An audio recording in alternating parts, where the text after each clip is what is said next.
الله الرحمن الرحيم. الحمد لله رب العالمين.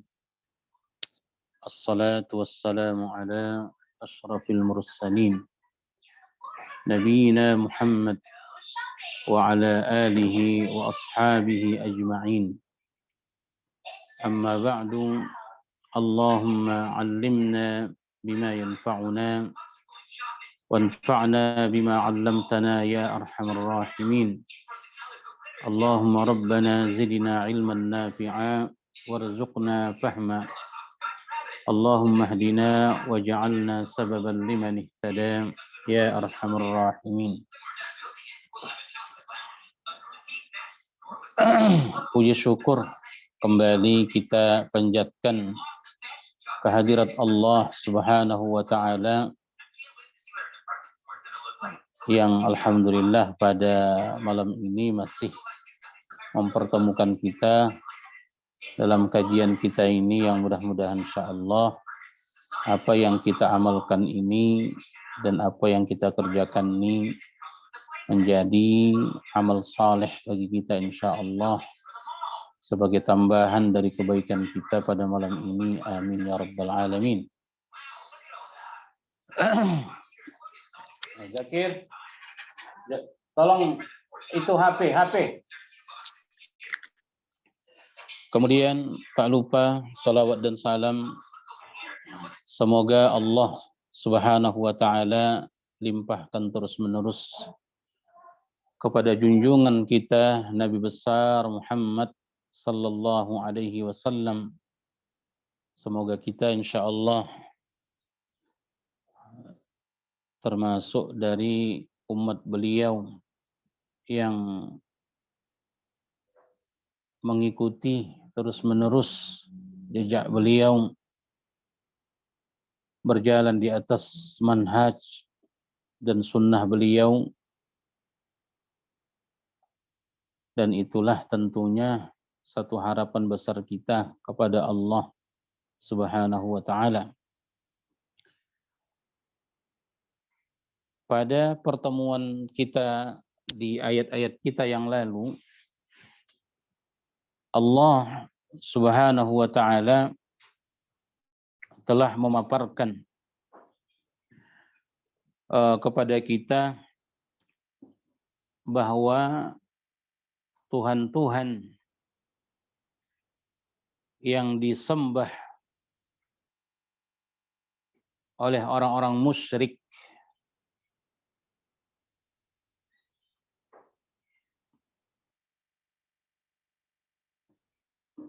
yang tentunya sekalian Tuhan-Tuhan yang mereka sembah itu adalah makhluk-makhluk yang tidak patut untuk disembah.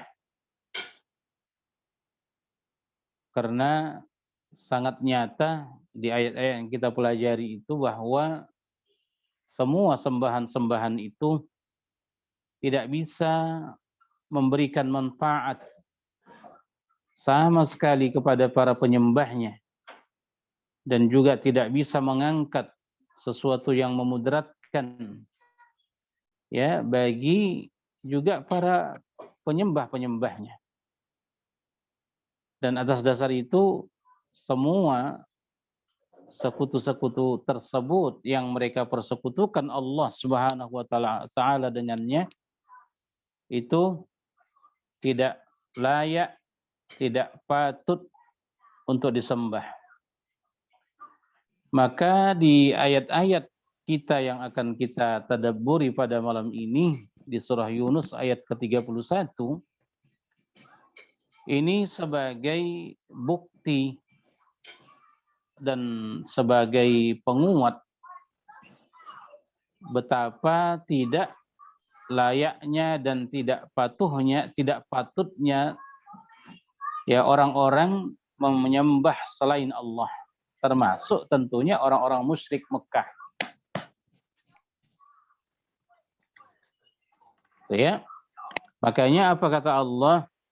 Qul may yarzuqukum minas sama'i wal ardi أَمَّنْ يَمْلِكُ السَّمْعَ وَالْأَبْصَارَ وَمَنْ يُخْرِجُ الْحَيَّ مِنَ الْمَيِّتِ وَيُخْرِجُ الْمَيِّتَ مِنَ الْحَيِّ وَمَنْ يُدَبِّرُ الْأَمْرَ فَسَيَقُولُونَ اللَّهُ فَقُلْ أَفَلَا تَتَّقُونَ فَذَلِكُمُ اللَّهُ رَبُّكُمُ الْحَقُّ فَمَاذَا بَعْدَ الْحَقِّ إِلَّا الضَّلَالُ فَأَنَّى تُصْرَفُونَ كَذَلِكَ حَقَّتْ كَلِمَةُ رَبِّكَ عَلَى الَّذِينَ فَسَقُوا أَنَّهُمْ لَا يُؤْمِنُونَ.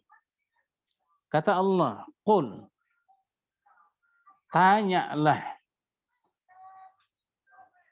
wahai Muhammad sallallahu alaihi wasallam, secara khusus mereka orang-orang yang menyekutukan Allah, secara khusus kepada orang-orang yang menyembah selain Allah. Tanya mereka, qul, apa pertanyaannya? May yarzuqukum minas sama'i wal ard. Siapakah yang memberi rezeki kepada kalian dari langit, minas sama, dan juga dari bumi? Ini pertanyaan pertama. Tanyakan kepada mereka yang menyekutukan Allah, yang mengabdi kepada selain Allah. Siapa yang memberi rezeki kepada kalian dari langit dan juga bumi? Rezeki-rezeki Allah dari langit tentunya seperti sinar matahari, kata para ulama. Turunnya hujan, itu ya, turunnya hujan. Kemudian cahaya bintang, cahaya bulan. Semua ini sekalian merupakan anugerah atau rezeki Allah Subhanahu wa taala yang dianugerahkannya kepada makhluk di bumi. Ya. Adapun wal arda, di bumi, ya ini sudah sama-sama kita maklumi, tentu tanah tempat kita berpijak, tumbuh-tumbuhan, ya, buah-buahan, dan apa saja yang kita nikmati, yang dianugerahkan Allah Subhanahu wa taala, yang asbabnya itu berasal dari bumi, ya, itu semua masuk dalam firman-Nya minas sama'i wal ard. Jadi inilah hal pertama yang ditanyakan kepada orang-orang yang menyembah selain Allah. May yarzuqukum minas sama'i wal ard. Tanyakan ke mereka, Muhammad, siapakah yang memberi rezeki kepada kalian dari langit dan juga bumi? Lalu kata Allah, ammay yamlikus sam'a wal absar. Kemudian bahkan siapakah yang menguasai? Ammay yamlik, siapakah yang menguasai? As-sam'a, pendengaran, wal absar, dan aneka penglihatan. Di sini bila kita cermati ayat ini sekalian, ammay yamlikus sam'a, as-sam'ani dia mufrad, sedangkan wal absar dia jamak dari basar. Pertanyaannya, Allah mengatakan ammay yamlikus sam'a wal absar. Kenapa Allah mufradkan sama sedangkan absarnya jamak? Ya, ammay yamlikus sam'a wal absar. Kata Allah, bahkan siapakah yang menguasai pendengaran dan aneka penglihatan yang Allah berikan kepada kalian itu? Jawaban-jawaban ulama kita sekalian bahwa kenapa as-sama' mufrad sedangkan absar jamak? Karena sudah sama-sama kita maklumi bahwa seberapa banyak pun orang, ya, seberapa banyak pun jumlah manusia yang bertempat, ya, di daerah atau di arah yang berbeda-beda, bila mereka mendengar sesuatu, ya, bila mereka mendengar sesuatu, maka apa yang mereka dengar itu sekalian itu semua sama. Ya, bila ada sesuatu yang didengar oleh manusia yang berjumlah banyak, yang mereka berbeda-beda tempat dan arah, tetap objek yang mereka dengar itu satu. Ya, tetap objek yang mereka dengar itu satu. Bila kita nyalakan Al-Quran atau suara bacaan Al-Quran di rumah kita, Pak, ya, ada yang di kamar, ada yang di dapur, ya, ada yang di bilik air, ada yang di ruang tamu. Sekalipun kita berbeda-beda tempat, ya kan? Sekalipun kita berbeda-beda tempat, tetapi objek pendengaran kita terhadap Al-Quran itu sama.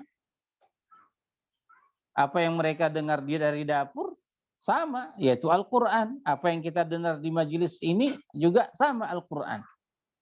Karena itu dia mufrad. Ya, karena itu dia mufrad.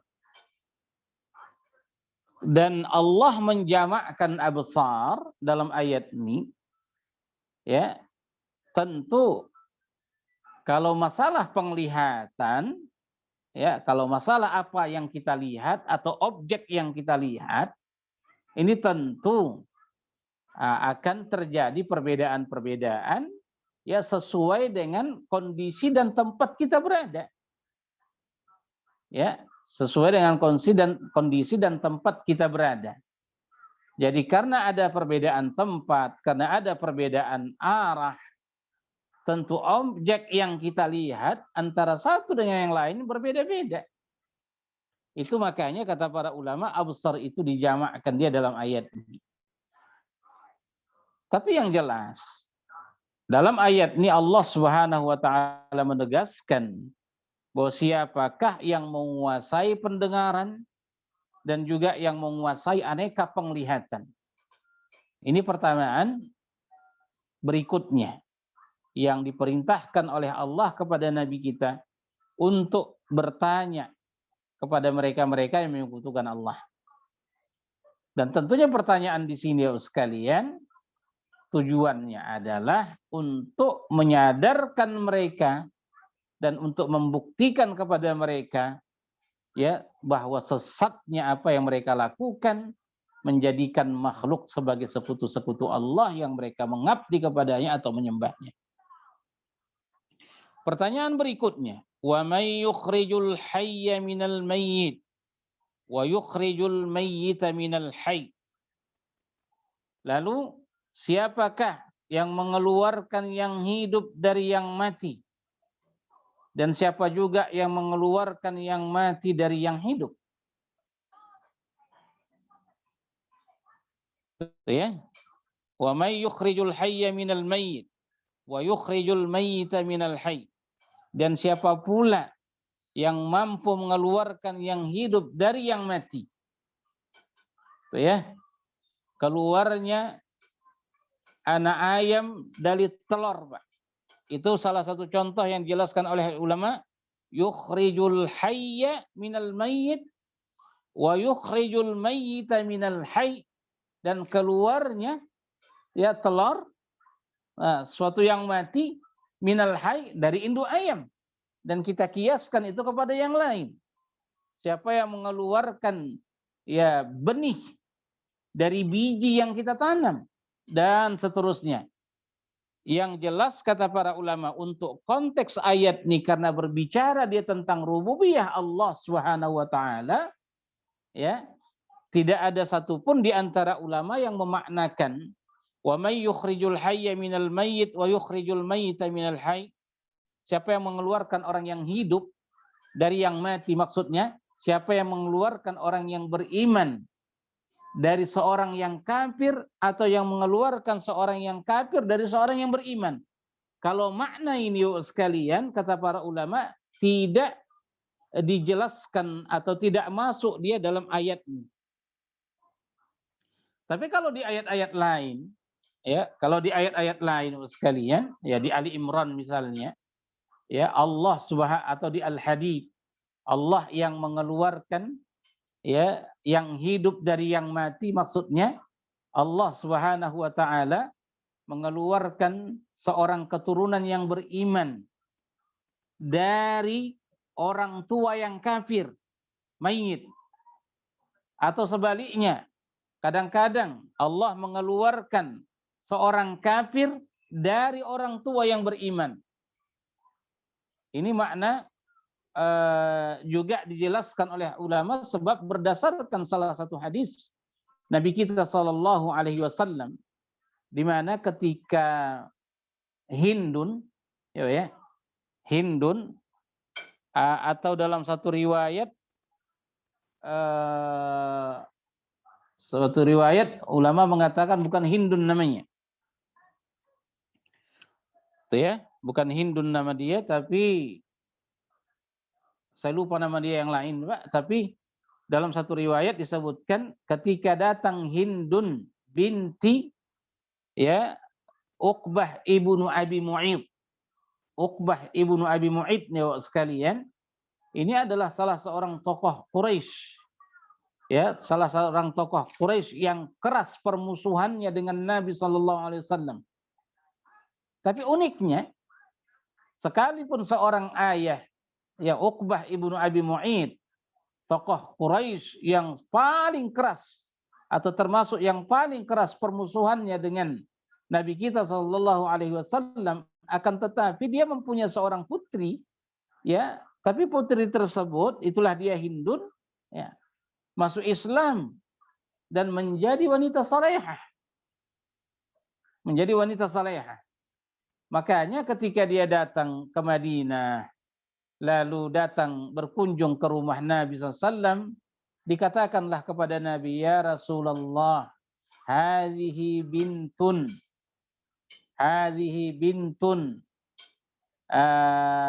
bintu Uqbah ibnu Abi Mu'id. Hadhihi Hindun bintu Uqbah ibnu Abi Mu'id. Kata para sahabat, ini ya Rasulullah, Hindun putrinya Uqbah ibnu Abi Mu'id. Begitu Rasulullah SAW mendengarkan ucapan sahabat tentang datangnya seorang putri dari musuh Nabi di Makkah waktu itu, apa kata Nabi? Ya subhanallah, kata Nabi. Lalu Nabi membaca ayat, yukhrijul hayya minal mayyit. Yukhrijul hayya minal mayyit. Allah mengeluarkan yang hidup, makna orang beriman, minal mayyit, dari orang tua yang mati, maksudnya yang kafir. Baik. Akan tetapi kita katakan bahwa makna, ya, makna mengeluarkan yang hidup dari yang mati dalam artian mengeluarkan seorang yang beriman dari seorang yang kafir atau sebaliknya, makna ini dalam konteks ayat kita malam ini itu tidak satupun di antara ulama, ya, yang menjelaskan seperti itu, Pak. Maknanya makna itu tidak masuk dalam konteks ayat kita ini. Kenapa? Karena dalam konteks ayat kita ini bicara tentang rububiyah Allah Subhanahu wa taala, yang tak akan mungkin Rasulullah sallallahu alaihi wasallam bertanya kepada orang Quraisy lewat ayat ini, wa may yukhrijul hayya minal mayyit, dengan makna siapakah yang menghidupkan, siapa yang mengeluarkan orang yang beriman dari orang kafir. Itu tidak akan mungkin. Makanya kata para ulama, wa may yukhrijul hayya minal mayyit wa yukhrijul mayyita minal hayy, untuk makna yang kita sebutkan seperti di hadis tadi, Pak, itu tidak dimaksudkan oleh ulama atau tidak dijelaskan oleh ulama bahagian dari contohnya dalam ayat ini, mengingat ayat ini konteksnya bicara tentang rububiyah Allah sebagai pembuktian kepada orang-orang Quraisy bahwa apa yang mereka sekutukan Allah dengannya adalah merupakan satu kebatilan. Wallahu a'lam. Baik. Wa may yukhrijul hayya minal mayyit. wa mukhrijul mayyita minal hayy. Tanya mereka tuh wahai Rasulullah. Wa may yudabbirul amra, dan tanyakan juga kepada mereka siapa sebenarnya yang mentadbir semua urusan ini sehingga baik. Ya, siapa yang mentadbir semua urusan alam ini. Ya.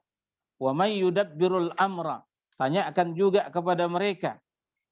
Ya, siapa yang mengatur segala urusan di dalam alam ini.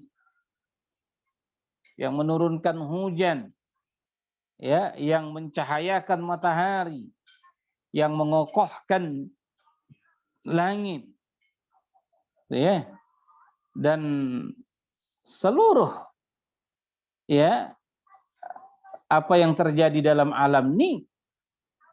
Tanya ke mereka, man yudabbirul amra, siapa yang mentadbirnya. Inilah dia sekalian beberapa pertanyaan yang diperintahkan oleh Allah kepada Nabi kita untuk ditanyakan, ya, sebagai bahan dialog Nabi kita dengan orang-orang yang menyekutukan Allah, yang tujuannya adalah tentu untuk membuktikan kesesatan apa yang mereka lakukan.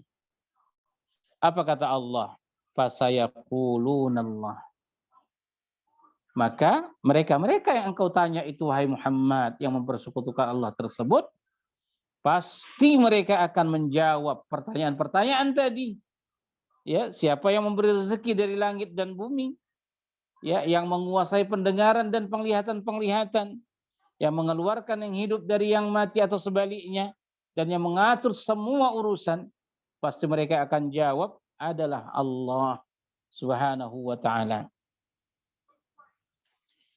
Dan bila demikian jawaban mereka, bahwa Allah lah yang melakukan itu semua, bukan sekutu-sekutu yang mereka sembah, ya, selain Allah. Bila seperti itu jawaban mereka, sampaikan kepada mereka, tanya mereka, faqul afala tattaqun. Kalau kalian telah menjawab, telah meyakini yang melakukan itu semua adalah Allah, kenapa kalian tidak bertakwa? Tanya mereka, kenapa kalian tidak bertakwa? Karena kalian sudah menyadari dan mengetahui bahwa apa yang kalian persekutukan dengan Allah tidak memberi rezeki untuk kalian dari langit, begitu juga di bumi. Tidak menguasai pendengaran dan penglihatan kalian. Tidak mengeluarkan yang hidup dari yang mati dan sebaliknya. Dan tidak juga mentadbir semua urusan. Kalau kalian serahkan semua itu kepada Allah, apalah tattaqun? Kenapa kalian tak bertakwa? Kenapa kalian tidak menjauhkan diri kalian dari hal-hal yang dimurkai oleh Allah?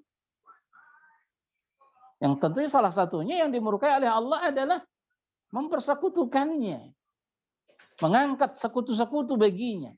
Afala tattaqun? Baik. Kemudian, sekalian,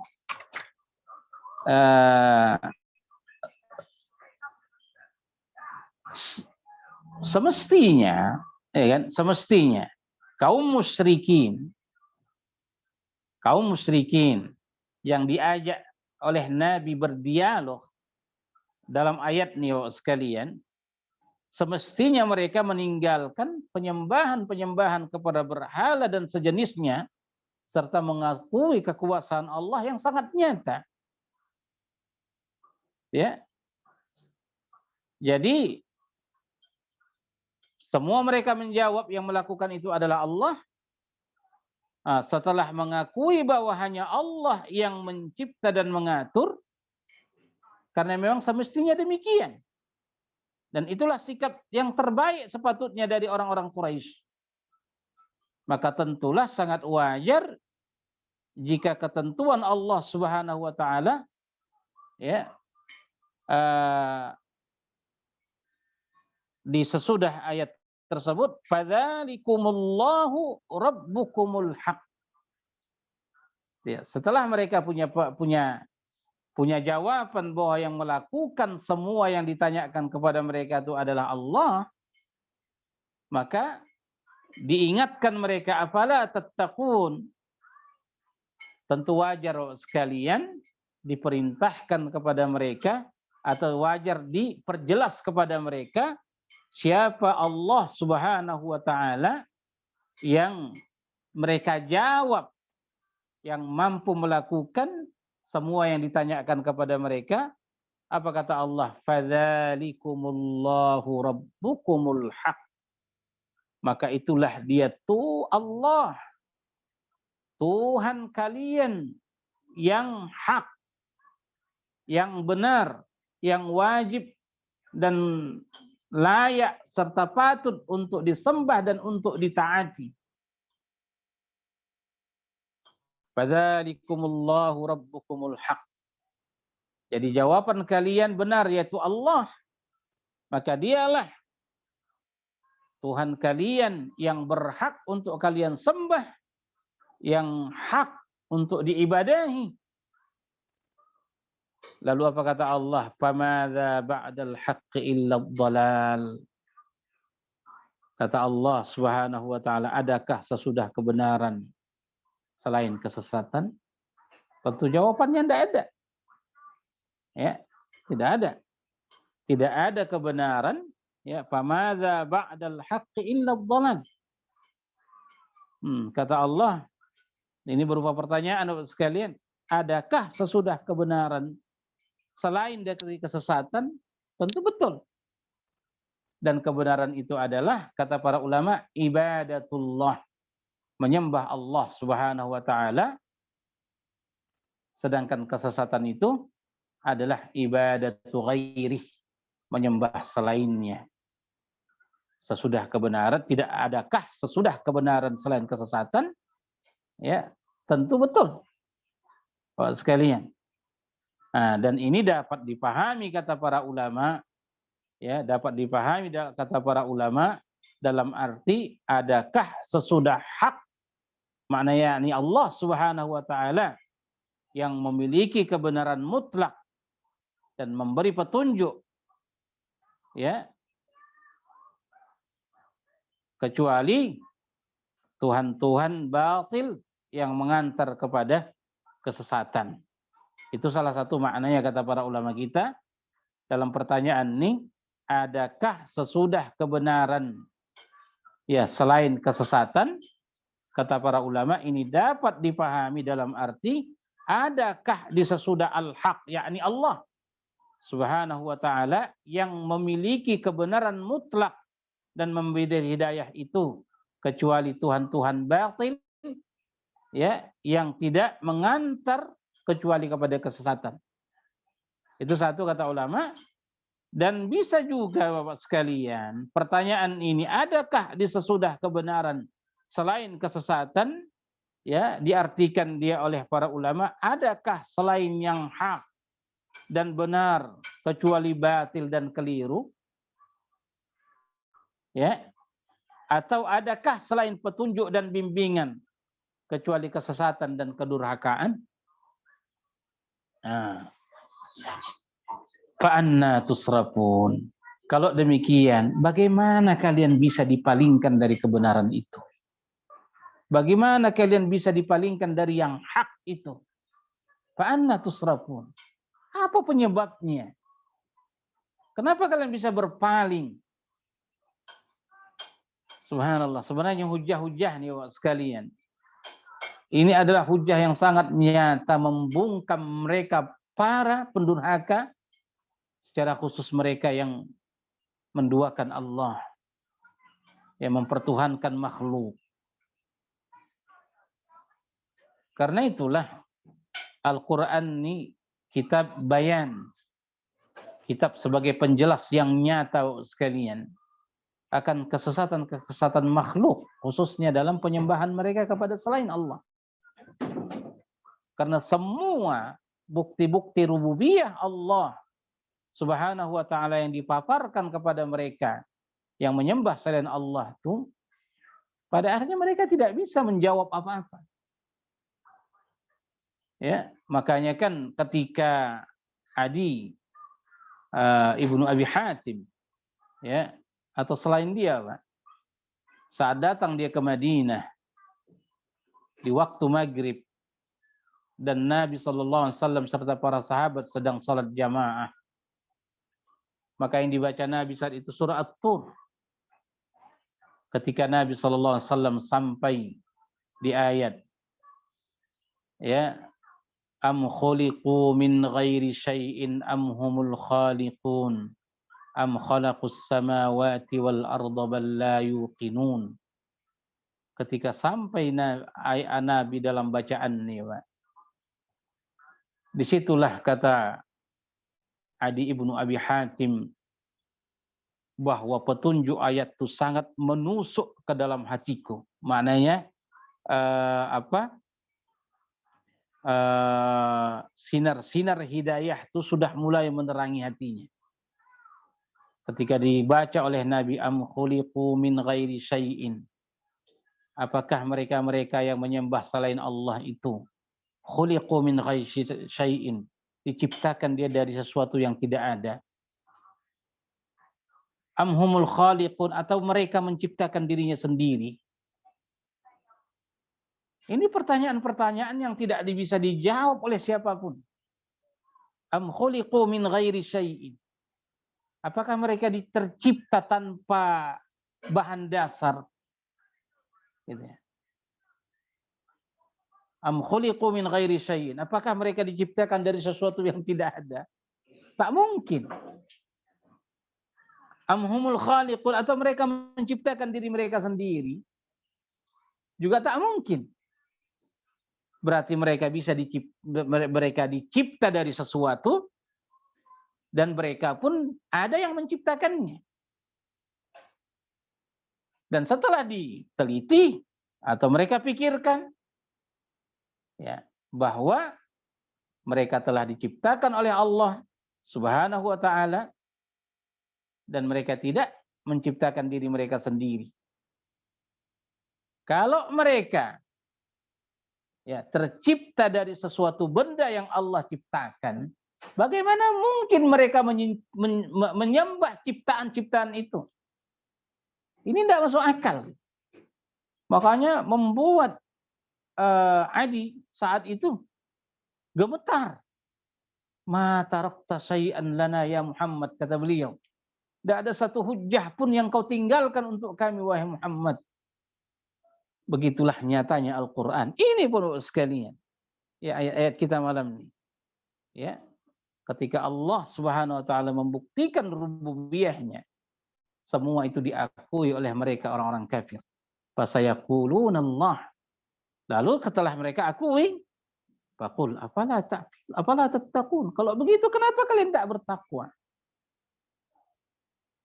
Subhanallah.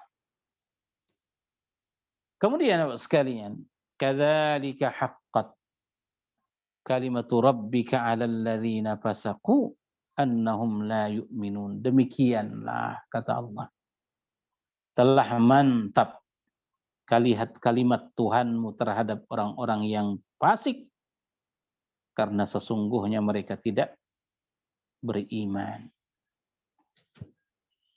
Taib. Kalimatu rabbik di sini dia mufrad, Pak. Dalam qiraat lain dia jamak. Kadzalika haqqat kalimatu rabbik.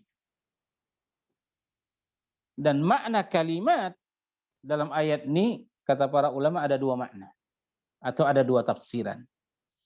Kadzalika haqqat, demikianlah telah mantap kalimat Tuhanmu terhadap orang-orang yang fasik itu. Apa makna kalimat Tuhanmu di sini? Kata para ulama bahwa yang dimaksud dengan kalimat Tuhanmu yang telah mantap itu adalah bahwa siksa Allah Subhanahu wa taala ya diperuntukkan kepada mereka yang menyembah selainnya. Jadi demikianlah telah mantap kalimat Tuhanmu. Maknanya kalimat di sini ketetapan Allah untuk menyiksa mereka yang menyembah selainnya. Itu kalimat rabbik di sini, Pak. Jadi kalimat Tuhanmu di sini maknanya adalah ketetapan Allah bahwa Allah akan menyiksa siapapun yang menyekutukannya. Ya. Atau makna kedua kata para ulama bahwa kadzalika haqqat kalimatu rabbik 'alal ladzina fasaqu, demikianlah telah mantap kalimat Tuhanmu terhadap orang-orang yang fasik. Bahwa siapapun yang fasik ketetapan Allah untuk dia, bahwa dia akan disiksa oleh Allah karena kefasikannya. Makna yang kedua, siapa yang fasik telah mantap kalimat Allah kepada mereka bahwa Allah Subhanahu wa taala tidak akan memberikan hidayah kepada mereka. Kata ulama, makna kedua ini sesuai dengan ayat dalam Al-Qur'an, misalnya di surah Al-Maidah, wallahu la yahdil qaumal fasiqin. Allah tidak akan menunjuki kaum yang fasik. Jadi kalimatu rabbik maknanya azab Allah untuk orang yang fasik, atau kalimatu rabbik Allah Subhanahu wa taala telah menentukan secara mantap bahwa siapa yang fasik tidak akan diberi petunjuk. Itu makna ayat ini. Kadzalika haqqat kalimatu rabbika 'alal ladzina fasaqu. Adapun yang fasaqu sekalian tentu maknanya adalah al-khuruju 'anit ta'ah. Mereka yang keluar dari ketaatan kepada Allah Subhanahu wa taala. Annahum la yu'minun, mereka layak untuk disiksa, mereka layak tidak diberikan petunjuk. Kenapa? Annahum la yu'minun, karena sesungguhnya mereka tidak pernah mau beriman. Jadi karena itu, walaupun sudah jelas bukti-bukti nyata ya patutnya mereka beriman, tapi tetap mereka tidak mau. Dan atas dasar itu pula lah wajar ketetapan Allah secara mantap untuk mereka yang fasik tersebut, bahwa mereka akan mendapatkan siksa atau mereka tidak akan ditunjuki dalam kehidupannya. Baik. Kemudian di ayat berikutnya, ayat ini masih merupakan lanjutan dialog dari ayat-ayat yang lalu. Merupakan bukti yang kedua yang dipaparkan untuk menunjukkan kesesatan kaum musyrikin yang menyembah selain Allah, yang menyembah berhala, ya, dan penolakan mereka terhadap keniscayaan kiamat. Nah, karena itu di ayat yang ke-34 ini apa kata Allah? Qul, tanya juga mereka wahai Muhammad, kata Allah, hal min syurakaikum may yabda'ul khalqa thumma yu'iduh. Subhanallah. Apakah di antara sekutu-sekutu kalian yang kalian sekutukan dengan Allah Subhanahu wa taala ada yang mampu memulai penciptaan lalu mengembalikannya? Subhanallah. Tanya mereka Muhammad yang menyekutukan Allah itu. Adakah sebahagian saja, nggak usah semua. Adakah sebagian dari sekutu-sekutu yang mereka persekutukan dengan Allah Subhanahu wa taala yang mampu memulakan penciptaan dan mengembalikan penciptaan itu?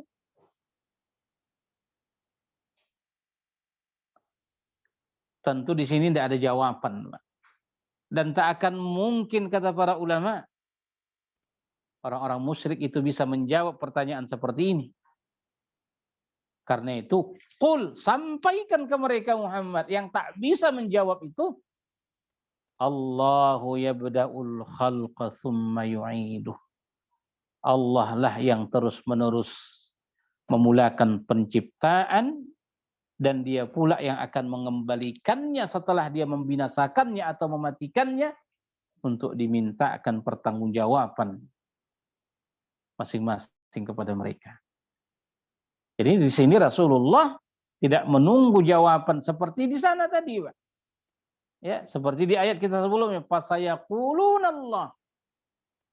Mereka akan jawab bahwa yang membuat semua itu adalah Allah. Tapi untuk pertanyaan di sini, adakah yang mampu dari Tuhan-Tuhan yang mereka sembah yang akan memulakan penciptaan lalu setelah dibinasakan kemudian dikembalikan mereka untuk diminta pertanggungjawaban. Nah, pertanyaan ini tidak akan bisa mereka jawab, maka ditegaskan oleh Allah, sampaikan kepada mereka, Allah lah yang memulai terus-menerus satu penciptaan.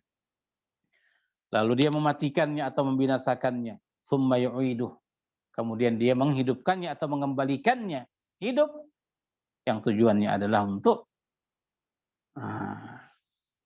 dimintakan pertanggungjawaban.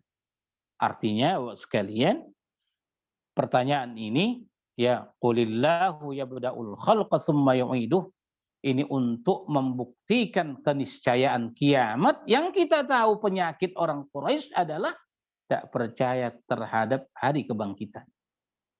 Maka ditanya mereka, qulillah yabda'ul khalqa tsumma yu'iduh, Allah lah yang memulakan penciptaan lalu mematikan kalian kemudian mengembalikan kalian hidup kembali di hari setelah kebangkitan.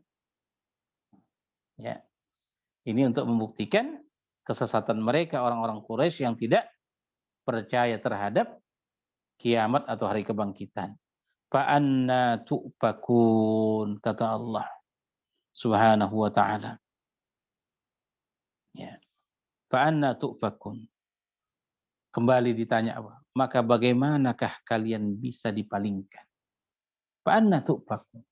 Bagaimana kalian bisa dipalingkan? Ketika ditanyakan kepada kalian, siapa yang memulakan penciptaan? Kemudian mengakhiri ciptaan itu. Kemudian dikembalikan lagi ciptaan itu. Kalian tidak bisa jawab. Bagaimana kalian bisa dipalingkan dari Allah Subhanahu wa ta'ala yang melakukan itu semua? Nah, jadi pertanyaan-pertanyaan di fa'anna tu'fakun, kata ulama, ini merupakan ejekan atau celaan terhadap mereka atas kesesatan mereka. Baik. Pertanyaan berikutnya lagi. Subhanallah. Qul, tanya mereka Muhammad. Hal min syurakaikum may yahdi ilal haq. Apakah ada di antara sekutu-sekutu yang kalian sekutukan dengan Allah? Ya, ada yang mampu membimbing kepada kebenaran?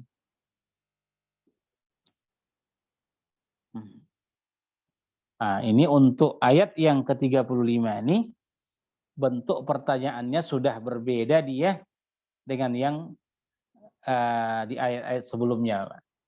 Kalau di ayat-ayat sebelumnya, ini bicara tentang rububiyah, bukti kuasa Allah. Pantasnya dia untuk disembah dan tidak layaknya berhala-berhala atau Tuhan-Tuhan selain Allah untuk diibadahi. Itu ya, yang terakhir tadi itu membuktikan keniscayaan hari kebangkitan. Karena dialah maksudnya Allah yang terus-menerus memulakan penciptaan, kemudian mematikannya dan mengembalikannya kembali untuk ya dibangkitkan dan dimintakan pertanggungjawaban. Adapun di pertanyaan Allah Subhanahu wa ta'ala kepada orang-orang Quraisy secara khusus lewat perantaraan Rasulullah sallallahu alaihi wasallam di ayat yang ke-35 ini bentuknya wahyu. Bentuknya bimbingan. Bentuknya petunjuk. Qul, tanya mereka Muhammad, hal min syurakaikum, ada enggak sebahagian dari sekutu-sekutu kalian yang kalian sekutukan dengan Allah yang mampu memberikan bimbingan kepada kebenaran? May yahdi ilal haq. Ada enggak di antara Tuhan-Tuhan yang kalian sembah itu yang mampu menurunkan Al-Quran, yang bisa mengutus Rasul, yang bisa menurunkan wahyu? Ada enggak ilal haq, yang membimbing kepada yang benar? Baik, tentu juga pertanyaan seperti ini tidak akan bisa dijawab oleh mereka yang ditanya. Makanya kata Allah, qul, sampaikan ke mereka wahai Muhammad, Allahu yahdi lil haq.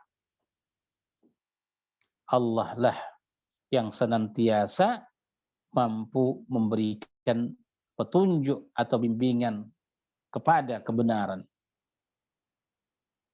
Ya. Allah. Hanya Allah yang mampu untuk itu. Nah, di sini pun Nabi Shallallahu Alaihi Wasallam tidak memerlukan waktu untuk menunggu jawaban dari pihak Quraisy secara khusus atau dari pihak manapun yang menyekutukan Allah. Sebab pertanyaan ini membungkam mereka. Tidak akan bisa mereka jawab. Karena itu katakan ke mereka Muhammad bahwa Allahu yahdi lil haq. Allah lah yang senantiasa menunjuki kepada kebenaran. Karena itu, apa may yahdi ilal haq ahaqqu an yuttaba amman la yahdi. Satu qiraat begitu, Pak. Amman la yahdi atau amman la yahiddi. Ya, illa an yuhda. Nah, jadi kalau mereka sudah tidak bisa jawab dan mereka sudah dikabarkan bahwa tidak ada yang bisa memberikan petunjuk dan membimbing kepada kebenaran kecuali Allah Subhanahu wa taala, maka apakah yang membimbing kepada kebenaran lebih berhak diikuti ataukah yang tidak dapat membimbing kecuali dia dibimbing? Subhanallah.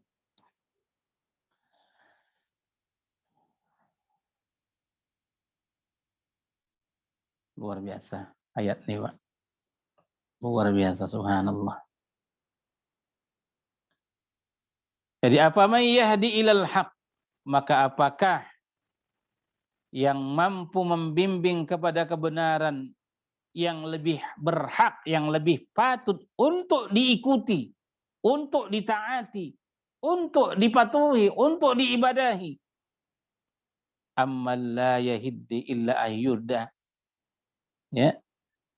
Apakah yang membimbing kepada kebenaran lebih berhak diikuti ataukah yang tidak dapat membimbing kecuali dibimbing?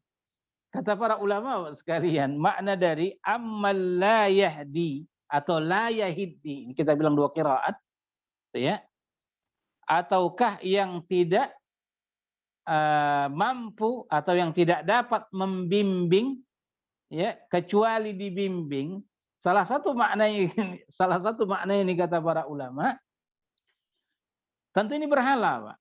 Bahwa berhala itu tidak akan bisa dia pindah dari tempatnya kecuali dia dipindahkan pemujanya. Jadi maksudnya apa? Apakah Allah Subhanahu wa taala yang mampu menunjuki kepada kebenaran yang patut untuk diikuti, ataukah berhala-berhala, ya, yang tak bisa pindah kecuali dia dipindahkan pemujanya? Itu kira-kira salah satu maknanya kata ulama. Karena betul orang-orang Quraisy itu dulu suka memindah-mindahkan berhala yang mereka sembah, Pak. Tapi mereka tak sadari itu. Mereka sembah, ya, mereka berkhidmat kepada Tuhan yang mereka yakini, yang untuk pindah tempat saja itu harus dilakukan pemujanya. Jadi ini sindiran keras, bahkan ejekan keras. Ya, ilal haqqi ahaqqu an yuttaba amman la yahiddi illa an yuhda. Yang tidak bergeser kecuali dia digeser gitu. Famalakum, ada apa dengan kalian ini? Kaifa tahkumun? Bagaimana kalian menentukan? Subhanallah. Jadi jelas sekali. Makanya kata Allah, wa ma yattabi'u aktsaruhum illa dhanna. Kata Allah Subhanahu wa taala. Dan kebanyakan mereka tidak mengikuti kecuali dugaan-dugaan saja, Pak. Jadi apa yang mereka ikuti, apa yang mereka taati, apa yang mereka ibadahi, apa yang mereka patuhi, itu hanya berdasarkan dugaan, bukan kepastian. Hanya zon, hanya dugaan. Mau dugaan keras atau dugaan lemah. Yang jelas hanya dugaan. Wa ma yattabi'u aktsaruhum illa dhanna, kata Allah. Dan kebanyakan mereka tidak mengikuti kecuali dengan dugaan saja. Apa kata Allah? Innadh-dhanna la yughni minal haqqi syai'a. Sesungguhnya dugaan tidak sedikit pun berguna menyangkut kebenaran. Yang kata ulama dalam konteks ya tauhid, dalam konteks tauhid, penyembahan kepada Allah Subhanahu wa taala, ya, tak berguna di sana sangkaan atau dugaan. Innadh-dhanna la yughni minal haqqi syai'a. Untuk konteks ketuhanan tak boleh menduga-duga, tapi harus kepastian. Harus kepastian. La ilaha illallah. Harus secara pasti di hati kita tertanam itu. Bahwa tidak ada Tuhan yang berhak disembah kecuali Engkau ya Allah. Tidak ada sedikit pun ya tentang kalimat ini, Bapak sekalian, ya bercampur keraguan di hati kita. Kenapa? Karena Allah mengatakan innadh-dhanna la yughni minal haqqi syai'a. Untuk tauhid kepada Allah nih tidak boleh berdasarkan atau bercampur dengan dugaan sekalipun, tapi harus haqqul yaqin. Akan tetapi kalau kita tengok kepada hukum-hukum Allah yang lain, ijtihad para ulama, ya Islam ya membenarkan itu. Ya, membenarkan itu. Karena bahkan kata para ulama hanya sedikit sekali hukum-hukum agama itu yang sifatnya qat'i, ya, yang sifatnya qat'i, yang memang telah ditentukan Allah Subhanahu wa taala hukumnya, ya, hanya sedikit sekali itu bila dibandingkan dengan yang bukan qat'i, Pak. Yang bukan qat'i itu adalah yang di mana ulama-ulama kita bekerja keras, merenungkan ayat, memikirkan ini dan memikirkan itu, pada akhirnya mereka punya kesimpulan bahwa ini hukumnya haram. Itu dugaan, zon. Kalau yang qat'i sikit, hurrimat alaikumul maitatu waddamu, diharamkan atas kalian bangkai, lahmul khinzir, dan seterusnya. Ini qat'i namanya. Tidak lagi ikut campur di situ akal kita, Pak, untuk ke atas keharamannya. Tapi selain itu, rata-rata itu berdasarkan zan. Tapi untuk konteks tauhid, apa kata Allah? Innadh-dhanna la yughni minal haqqi syai'a. Innallaha alimun bima yaf'alun. Sesungguhnya Allah Subhanahu wa taala benar-benar Maha mengetahui dengan apa yang mereka perbuat. Untuk malam ini saya kira inilah dulu yang bisa kita tadabburi dari ayat-ayat kita di surah Yunus, yang mudah-mudahan insyaallah semakin menebalkan keimanan kita dan keyakinan kita bahwa kita ini benar-benar dalam kebenaran, di atas petunjuk yang nyata bahwa la ilaha illallah, tidak ada Tuhan yang berhak untuk kita sembah, untuk kita ibadahi kecuali Allah Subhanahu wa taala. La ilaha illallah, la ilaha illallah. Demikian Bapak sekalian, jazakumullah khairan. Wassalamualaikum warahmatullahi wabarakatuh. Assalamualaikum warahmatullahi wabarakatuh.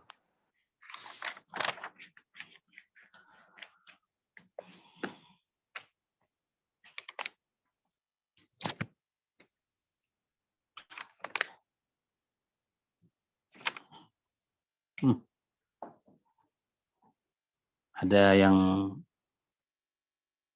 mau bertanya atau mungkin mau menambahkan? Tafadhol, Pak. Silakan.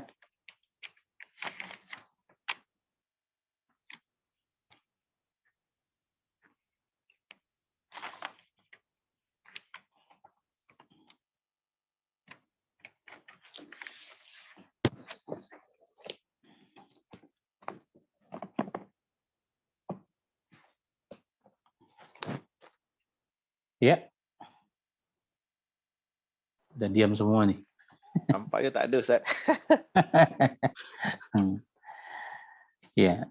Dan memang ayat-ayat kita ini pun tidak ada yang iskal di sini, Pak. Tidak ada yang karena ini semua tentang rububiyah Allah yang sangat jelas dan nyata gitu ya. Betul. Assalamualaikum Ustaz. Cuma satu penjelasan Ustaz. Fadhal Abu Ahmad. Dalam penerangan Ustaz yang pertama awal tadi berkenaan dengan ayat 31 tu yukhrijul mayyita minal hayy wa yukhrijul mayyita minal hayy. Aywa. Tafsir yang mana Ustaz mengatakan bahawa yang ada hubungan di antara anak yang soleh tu daripada ibu yang daripada bapa yang tak soleh, kafir dan sebagainya. Iya. Tidak ada Ustaz mengatakan, mufassirin tak ada mentafsirkan tu, tapi Ustaz menerangkan tu. Iya. Daripada mana Ustaz? Iya. Kita dapatkan itu dari Syekh Muhammad Al-Amin Ismail. Beliau mengatakan dalam tafsirnya bahwa tidak ada para ulama memaknakan ayat wa may yukhrijul hayya minal mayyit wa mukhrijul mayyita minal hayy dalam ayat ini ya, karena konteks rububiyah dia yang ditanyakan kepada orang-orang musyrik ya, di mana maknanya al-hayy adalah orang beriman, al-mayyit orang kafir. Dan secara akal pun tak mungkin Nabi mempertanyakan itu kepada orang-orang Quraisy dengan maksud siapa yang mengeluarkan orang beriman dari orang yang kafir dan siapa yang mengeluarkan orang yang kafir dari orang yang beriman. Karena kalau di ayat-ayat lain kata beliau ya, bahwa para ulama seperti di Ali Imran ya kan, yukhrijul hayya minal mayyit, begitu juga di surah di surah Al-Hadid dan surah-surah yang lain, bahwa rata-rata di sana contoh yang paling jelas mereka bilang bahwa makna yukhrijul hayya minal mayyit wa mukhrijul mayyita minal hayy ya, itu adalah bahwa ada orang yang beriman itu lahir dari rahim mereka yang kafir, atau sebaliknya ya, ada orang beriman tapi keluar dari keturunannya orang kafir, Pak. Ya, para nabi kan mengalami itu kan. Mengalami itu. Nah, di antara para anbiya ada anaknya yang kafir. Ya. Tapi di antara orang kafir ada anaknya atau keturunannya yang menjadi nabi. Itu dia. Tapi dalam konteks di ayat ini makna itu tidak dijelaskan oleh, contoh itu tidak dijelaskan oleh ulama, karena kita katakan tadi sebab ya, konteks ayat ini bicara tentang rububiyah Allah yang ditanyakan kepada orang-orang musyrik. Nah, itu kata beliau hafizahullah. Dan dalilnya memang itu yang kita bilang tadi, Pak, putri dari Uqbah ibnu Abi Mu'ayth. Uqbah ibnu Abi Mu'ayth itu, Pak, seorang laki-laki yang pernah meludahi Nabi. Nah, Uqbah nih, Pak. Uqbah ibnu Abi Mu'ayth. Pernah dia ludahi Nabi. Ternyata lahirlah dari keturunan dia seorang putri yang bertakwa. Ketika datang dia ke rumah Nabi, dikenalkan oleh sahabat, ya Rasulullah, hadza Hindun bintu Uqbah ibnu Abi Mu'ayth. Makanya Nabi, ya subhanallah, Nabi baca ayat yukhrijul hayya minal mayyit. Nah, wallahu a'lam. Jazakallahu khairan. Wa iyyakum.